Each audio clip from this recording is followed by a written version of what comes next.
Hi guys, in this video I'll show you how to create Vrchat group. Now I'll show you how you can do it. First of all, if I go to the website, make sure to log in with your account. This is basically Vrchat homepage.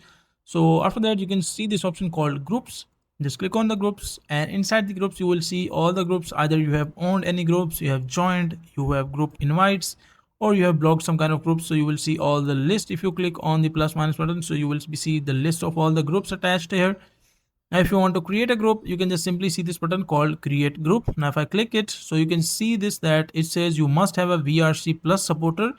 This is basically VRC plus supporter. So if you want to buy it, so what you can do is just go inside the VRC, and once you're in it, so you will see this plus button. So just click on this plus button, and you can see VR plus. Basically just click on learn more about Vrchat plus, and from here you can just buy Vrchat plus. Basically this is a kind of premium subscription. Just click on USD $10 per month or $100 per year. That is up to you. Make sure to buy the subscription. Once you buy the subscription, you can just go to their website, and from this section you can just click on create group, and you will be able to create the group. So that is a simple and easy process of how you can do it.